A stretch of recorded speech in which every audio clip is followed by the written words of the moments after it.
자, 오늘 특별히 모신 이유 중에 하나입니다. 그러니까 현재 특검은 경제 공동체라고 이제 표현을 했어요. 결국은 이제 최순실에게 돈이 가는 것은, 뇌물이 가는 것은 박근혜 대통령에게 돈이 가는 것과 마찬가지다. 네네. 사실상 경제를 공유해 왔다. 돈을 뭐 이렇게 특검은 발표를 했습니다. 발표를 했는데 두 사람의 관계가 경제 공동체라고 하는 특검의 발표에 개인적으로 동의하십니까? 보아오신 바로는? 뭐 100% 이상 동의할 수 있고요. 그래요? 네. 뭐 사실은 그 조영래 씨가 이 이야기를 또 하나의 가족이란 책으로 조만간 출판하실 계획이신데, 예. 제가 이 책을 이제 출판을 하면서 책 타이틀을 예. 또 하나의 가족이라는 타이틀을 제가 결정하게 됐어요.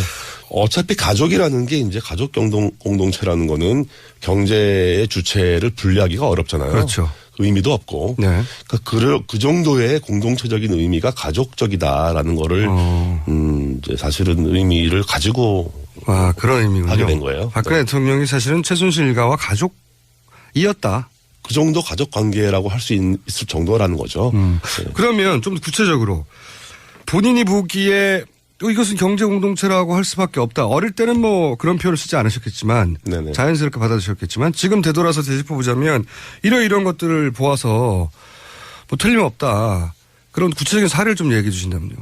기본적으로 박근혜 대통령께서 대통령 되기 전에 이제 사인으로 계시는 동안에 개인적인 경제 활동을 하신 게 없어요. 돈을 벌어본 적이 없습니다. 네, 소비 생활도 하신 게 없고 직접 소비 활동을 하질 않았으니까. 그러니까 물건도 자기가 직접 사본 적이 없다고 하니까. 뭐 박근혜 씨 집에서 이제 살림을 도와주는 가사도우미부터 예. 운전기사, 예. 뭐 경비원 예. 이런 사람들도 저희 어머니가 이제 뭐 특히 가사도우미 같은 경우는 저희 어머니가 아는 분을 지인을 이제 보내주셨고 예. 그분들에게 들어가는 뭐 급여나 비용. 예. 또 생활비, 예. 하다못해 장을 봐서 식재료를 구입하는 비용 예. 이런 것들을 직접 박근혜 씨가 지불하지 않았으니까요. 그 돈은 어디서 나왔습니까? 뭐 임선희 할머니한테서 나와서 저희 어머니가 집행을 하고 최순실 씨의 모친이자 네네. 본인에게는 할머니가 되는 네네. 임선희 씨가 그 돈을 다 냈다. 네. 들어가는 모든 돈이 다 임선희 씨로부터 나왔다. 네 그렇습니다. 예. 본인이 직접 벌어서 뭘 써본 적이 없다. 네네. 그러면 어머님이 이 박근혜 대통령에게는 어떤 역할을 해주셨어요? 어머님은 또? 그러니까 뭐 아까 말씀드린 대로 가사도우미도 저희 어머니가 이제 결정을 해서 보내주신 분을 이제 믿고 이제 오랫동안 한 12년, 13년 이 정도를 이제 일을 해주신 분이 계세요.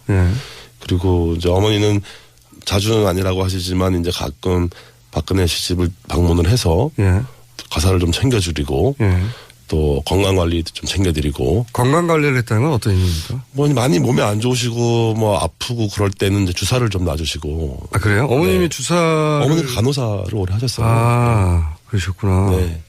그 시절부터 병원을 가기보다는 이렇게 주변에 그냥 비선 의료에 도움을. 그러니까 외부에 노출되는 생활을 좀 많이 꺼렸던 것 같고요. 네. 그리고 이제 믿을 수 있는 사람들과의 관계에서 많은 것들이 이루어지고. 그러다 보니까 이제 외부 활동을 안 하고. 그러면 어머님이 간호사 출신으로 뭐 주사도 놔주고 지금 요즘 한참 문제가 되는 이런 뭐 영양주사 같은 것도 놔주고. 네네. 각종. 그 시절부터 그렇게 주사를 맞으셨군요.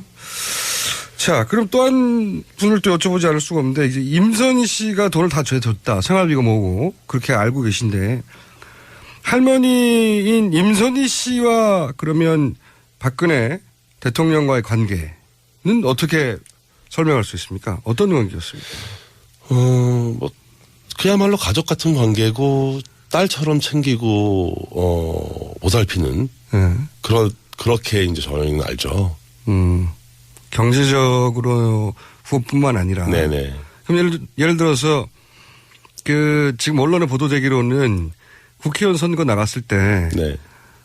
그때는 최순실 씨가 아니라 임선희 씨가 생전이었기 때문에 임선희 씨가 오히려 그런 역할을 주도적으로 다 했다. 지금 최순실이 하는 것으로 알려진 뭐 후원이라든가 도와준다든가. 뭐 이제 그 부분은 경제적인 어떤 영향력을 임선희 할머니가 가지고 계셨을 때고. 그때는. 네. 그러면 그때는 경제권을 할머니가 가지고 있을 때요? 그렇게 알고 있어요. 그때까지는. 사실상. 사실상 그때까지는 그렇게 알고 있고, 이제 그때 무렵부터 이제 많이 넘어가겠죠.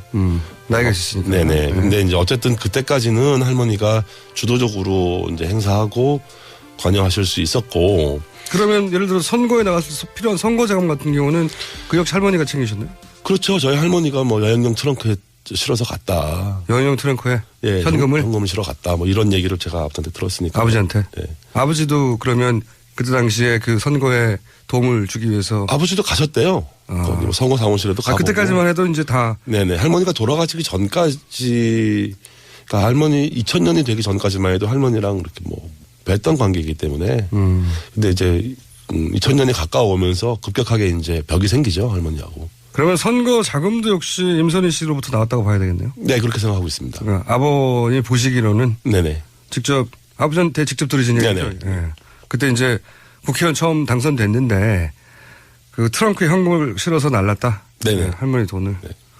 나중에 이제 그 기사를 보고 다른 또 보도를 보니까 그 운전해 주셨던 기사분도 그렇게 했다고 얘기를 하시더라고요. 그건 운전부사가 본 것이고 예, 그래서 본인 아버지한테 직접 들은 예, 얘기고. 그렇죠. 그래서 그걸 나중에 보고는 이게 진짜 그렇구나라는 건 제가 그때 그냥 듣기만 했는데 네네. 뭐 설마 진짜 그랬을까 싶은 생각도 들었었는데 어릴 때는 그런 얘기를 아버지 돌아가시기 전에 저한테 많은 말씀을 하셨거든요. 이제 그때 들었던 얘기들이 대부분. 그때 당시 선거를 그러면 진두지휘한다고 할까요? 예를 들어서 뭐 그때는 돈을 많이 쓸 때거든요. 뭐 봉투 막 나눠주고 막 그럴 때인데 그런 역할도 임선호 씨가 했었나요? 뭐 저희 할머니가 기본적으로 손 크신 분이기 때문에 뭐 그런 역할을 하셨다면은 뭐 부족하지 않게 주지 않았을까. 그렇군요. 그리고 특검에도 참고인으로 나가셨죠. 네네. 최근에. 특검에서는 어떤 걸 물어봤고 어떤 내용을 진술하셨어요? 이제 할머니 재산 관련해서 재산 역시. 예, 뭐 이제 차명이 어떻게 형성돼 있는지 그 많은 차명을 사용했던 사람들이 이제 대부분 가족 관계에서 그러니까 먼 친인척까지 다 동원됐다고요? 예, 다 동원됐기 때문에 그 중에 이제 어떤 사람들과 관계를 파악할 수 있냐, 알고 있느냐는 거. 이 사람들이 누구냐? 네네, 주된 질문이었고요. 이름들이 너무 많이 나오니까. 제가 뭐 모르는 건 모르고 아는 건 안다고 말씀드리고. 본인이 아는 이름도 등장하던가요? 예, 있었습니다. 네. 그런데 이제 그분들이 이제 차명으로 그런 재산을 관리하거나 그 사람 이름으로 되어 있었다는 거죠. 말하자면. 네네, 그렇습니다. 근데 이제 본인이 모르는 이름도 많이 있었고. 예. 그렇군요. 그 차명 관련을 확인해 주려고 하셨군요. 그러니까 임선희 할머님 중심으로 해서 할머니의 친인척 관계, 최태민 씨도 관련이 있겠지만 친가 외가의 친인척들이 쫙 있던가요? 뭐 거의 망라돼 있다고 봐도 무방할 것 같고요. 뭐 깜짝 놀란 건 저희 외조부님 이름도 나오니까. 외조부님요? 예, 사실은 연결고리가 없거든요. 아하. 저희 외할아버지가 저희 친할머니의 그 차명 관련에 연결될 가능성은 없는데 어떻게 보니까 저희 외할아버지 이름도 나와요. 그래서 이게 그 당시에 아버지가 진짜 무슨 짓을 했었던 건가. 저 자체도 저 스스로도 좀 의아하죠. 그런 역할을 아버지가 하셨군요. 네네. 그리고 나서 아버지는 그런 식으로 그 박정희 전 대통령의 재산을 사실은 세탁이죠, 일종. 세탁을 해서 이렇게 합법적으로 차명으로 뿌려놓은 것에 대해서 후회하셨다, 나중에. 그러니까 그 전체 과정, 어느 한 부분만 개입하셨다고 보기는 사실 어렵고요. 좀 큰 맥락에서 보면 전 과정에 개입을 하셨는데 그 전체가 후회스러운 거였겠죠. 네. 그러셨구나. 네. 아버님 돌아가신 게 아쉽네요. 지금 사실 살아계셨으면 누구보다도 정확하게 본인이 직접 하신 일이니까. 아버지가 살아계셨으면 대통령 되시기 힘들지 않았을까. 힘들었지 않았을까 생각하죠. 그렇겠군요. 네. 그 초기 75년부터 시작해서 그 전 과정을 다 함께 하셨으니까. 네네.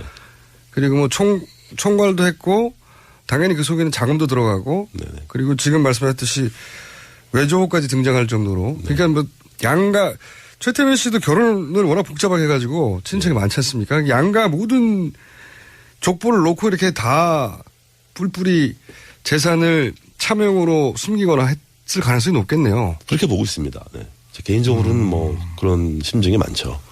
그러면 지금 특검이 확인했다고 하는 뭐 한 2,700억도 그게 다가 아니라고 생각되시겠습니다? 특검이 끝나고 검찰로 수사가 넘어갔잖아요. 예.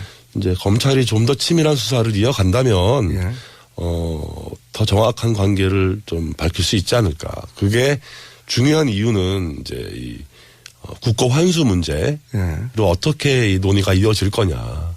정말 국고 환수가 실현될 거냐. 그 부분을 좀 주의 깊게 보고 있습니다. 지금 하신 맥락에서 쭉 이야기를 정리하면 결국은 박정희 대통령의 어떤 그 비자금이랄까요? 돈으로부터 이 종잣돈이 시작된 거네요. 그렇습니다. 네.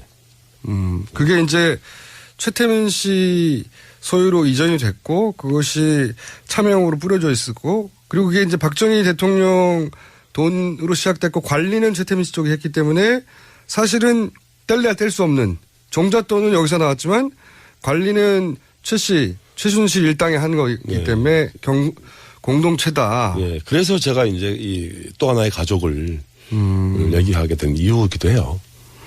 이 책을 굳이 꼭 쓰셔야 하겠다고 결심하는 계기가 있나요? 한국에 들어오기 전에 이거를 사실 초고를 이제 쓰면서 예. 이제 쓰게 된 계기가 있어요. 한국에 굳이 돌아오신 이유는요? 휴직을 했어요. 휴직하고 책을 좀 내야겠다. 최순실 사태 터지고 나서. 네네. 터지는 초기에 이 사태를 보면서 이제 아버지에 대한 보도가 나오고. 그렇죠. 아버지 육성이 이제 방송에서 나오는 걸 보고. 예. 마음이 굉장히 괴롭더라고요. 해오셨겠죠. 잘못하면은 정확하지 않은 역사가 남으면 좋지 않겠다. 본인이 아는 한. 네, 아는 한. 최대한. 진실을 좀 남겨야겠다는 생각을 했었고요. 사실 솔직히 말씀드리자면 아버지가 불쌍해서 시작했어요. 아들 입장에서. 뭐 좋은 일은 아니고 불의한 일에 가담했지만 평생 한 일에 대해서 부정당하고 모른다. 부인당하는 그 아버지. 뭐 당당한 일이라도 했다면 차라리 괜찮겠지만 그런 아버지가 불쌍하고 눈물이 나더라고요. 그래서 이거 좀 책으로 써서 진실을 좀 남겨야겠다. 그리고 그렇게 아버지가 이제 그 생을 마감하기 직전에 절대 저 사람 대통령 되면 안 된다고 했던 사람이 결국은 됐고요. 네네. 그리고 아버지가 예견했던 그대로 국정농단이 일어났고. 자, 그러면 이 책을 통해서 아직 책도 나오지도 않았는데 저희가 이제 인터뷰를 하는 겁니다. 얼마나 훌륭합니까, 저희 방송이. 감사합니다. 예. 네. 이 책을 통해서 국민들에게 꼭 하고 싶은 이야기가 있습니다. 네. 네, 어떤 겁니까? 우리가 알고 있는 이 마주대한인 이 현실이 본질은 부정부패다. 그렇죠. 오래된 부정부패라는 거죠. 이 본질을 벗어나면 다른 논의로 빠지게 돼요. 이제 프레임이 바뀌는데 이게 무슨 뭐 권력 경쟁도 아니고 뭐 신구 세력의 경쟁도 아니고 뭐 보수와 진보의 대결도 아니고 이건 그냥 완벽하게 100% 부정부패 얘기다. 이거를 뿌리 뽑는 계기가 돼야 되겠다. 그래서 이게 저는 개인적으로 탄핵 반대합니다. 아, 그래요? 네. 뭐 탄핵이 된다면 적당하게 타협하고 적당하게 이제 협의해서 또 이제 뭐 소위 말하는 구렁이 담 넘어가듯이 넘어가는 그런 걱정을 하신다 오히려. 다음 세대와 이전 세대 중간에 있는 제 입장에서 본다면 탄핵으로도 부족하다고 생각하시는군요. 네, 그렇습니다. 네. 탄핵이 절대 되면 안 된다가 아니라 탄핵만으로도 이 책임을 다 물을 수 없다. 네네. 그런 말씀이시네요. 네네. 자, 오늘 말씀 감사하고요. 오늘은 여기까지 듣고 저희가 책이 제대로 나오면 저희 다시 한번 모시겠습니다. 네, 알겠습니다. 네. 그 전까지는 딴 데 인터뷰하시면 안 됩니다. 알겠습니다. 자, 어려운 자료 해주신 최태민 씨의 의붓아들, 조순재 씨의 장남. 예, 이분들의 이름을 다 알아야지 결국 오늘의 주인공님이 등장합니다. 장남 조영래 씨였습니다. 감사합니다. 네, 감사합니다. 조영래 씨 책 원고 일부를 제가 사전에 확인을 했는데 그 내용 중에 최태민 씨와 박근혜 대통령의 사적 관계에 대한 내용도 있습니다. 대단히 구체적인 장면을 조영래 씨 모친이 직접 목격한 건데요. 예. 목격한 상황에 대해서는 역겹다. 이렇게 모친이 표현하고 있는데 어떤 상황인지는 책에 출간되면 확인하실 수 있겠습니다. 어머님은 또? 그러니까 뭐 아까 말씀드린 대로 가사 도우미도 저희 어머니가 이제 결정을 해서 보내주신 분을 이제 믿고 이제 오랫동안 한 12년, 13년 이 정도를 이제 일을 해주신 분이 계세요. 그리고 이제 어머니는 자주는 아니라고 하시지만 이제 가끔 박근혜 씨 집을 방문을 해서 가사를 좀 챙겨주리고 또 건강 관리도 좀 챙겨드리고. 건강 관리를 했다는 건 어떤 의미입니까? 뭐 많이 몸이 안 좋으시고 뭐 아프고 그럴 때는 이제 주사를 좀 놔주시고. 아 그래요? 어머님이 네. 주사를. 어머니가 간호사를 오래 하셨어요. 아 그러셨구나. 네. 그 시절부터 병원을 가기보다는 이렇게 주변에 그냥 비선 의료에 도움을. 그러니까 외부에 노출되는 생활을 좀 많이 꺼렸던 것 같고요. 네. 그리고 이제 믿을 수 있는 사람들과의 관계에서 많은 것들이 이루어지고, 그러다 보니까 이제 외부 활동을 안 하고. 자, 오늘 특별히 모신 이유 중에 하나입니다. 그러니까 현재 특검은 경제 공동체라고 이제 표현을 했어요. 결국은 이제 최순실에게 돈이 가는 것은, 뇌물이 가는 것은 박근혜 대통령에게 돈이 가는 것과 마찬가지다. 네네. 사실상 경제를 공유해 왔다. 돈을 뭐 이렇게 특검은 발표를 했습니다. 발표를 했는데 두 사람의 관계가 경제 공동체라고 하는 특검의 발표에 개인적으로 동의하십니까? 보아오신 바로는? 뭐 100% 이상 동의할 수 있고요. 그래요? 네. 뭐 사실은 그 조영래 씨가 이 이야기를 또 하나의 가족이란 책으로 조만간 출판하실 계획이신데, 예. 제가 이 책을 이제 출판을 하면서 책 타이틀을 예. 또 하나의 가족이라는 타이틀을 제가 결정하게 됐고. 그러면 어머님이 간호사 출신으로 뭐 주사도 놔주고 지금 요즘 한참 문제가 되는 이런 뭐 영양주사 같은 것도 놔주고. 네네. 각종 그 시절부터 그렇게 주사를 맞으셨군요. 자, 그럼 또 한 분을 또 여쭤보지 않을 수가 없는데 이제 임선희 씨가 돈을 다 줬다. 생활비가 뭐고 그렇게 알고 계신데 할머니인 임선희 씨와 그러면 박근혜 대통령과의 관계는 어떻게 설명할 수 있습니까? 어떤 관계였습니까? 뭐 그야말로 가족 같은 관계고 딸처럼 챙기고 보살피는 네. 그렇게 이제 저희는 알죠. 경제적으로 후원뿐만 아니라. 네네. 그럼 예를 들어서 그 지금 언론에 보도되기로는 국회의원 선거 나갔을 때. 네. 그때는 최순실. 어차피 가족이라는 게 이제 가족 공동체라는 거는 경제의 주체를 분리하기가 어렵잖아요. 그렇죠. 그 의미도 없고. 네. 그러니까 그 정도의 공동체적인 의미가 가족적이다라는 거를 이제 사실은 의미를 가지고 그런 의미군요. 하게 된 거예요. 박근혜 네. 대통령이 사실은 최순실 일가와 가족이었다. 그 정도 가족 관계라고 할 수 있을 정도라는 거죠. 네. 그러면 좀 구체적으로 본인이 보기에 이것은 경제 공동체라고 할 수밖에 없다. 어릴 때는 뭐 그런 표현을 쓰지 않으셨겠지만 네네. 자연스럽게 받아들이셨겠지만 지금 되돌아서 되짚어보자면 이런 것들을 보아서 뭐 틀림없다. 그런 구체적인 사례를 좀 얘기해 주신다면요. 기본적으로 박근혜 대통령께서 네. 대통령 되기 전에 이제 사인으로 계시는 동안에 네. 개인적인 경제 활동을 하신 게 없어요. 돈을 벌어본 적이 없습니다. 네, 소비 생활도 하신 게 없고 직접 소비 활동을 하질 않았으니까. 그러니까 물건도 자기가 직접 사본 적이 없다고 하니까. 뭐 박근혜 씨 집에서 이제 살림을 도와주는 가사 도우미부터 예. 운전기사, 예. 뭐 경비원 예. 이런 사람들도 저희 어머니가 이제 뭐 특히 가사 도우미 같은 경우는 저희 어머니가 아는 분을 지인을 이제 보내주셨고 예. 그분들에게 들어가는 뭐 급여나 비용. 예. 또 생활비, 예. 하다못해 장을 봐서 식재료를 구입하는 비용 예. 이런 것들을 직접 박근혜 씨가 지불하지 않았으니까요. 그 돈은 어디서 나왔습니까? 임선희 할머니한테서 나와서 저희 어머니가 집행을 하고. 최순실 씨의 모친이자 네네. 본인에게는 할머니가 되는 네네. 임선희 씨가 그 돈을 다 냈다. 네. 들어가는 모든 돈이 다 임선희 씨로부터 나왔다. 네, 그렇습니다. 예. 본인이 직접 벌어서 뭘 써본 적이 없다. 네네. 그러면 어머님이 이 박근혜 대통령에게는 어떤 역할을 해주셨어요?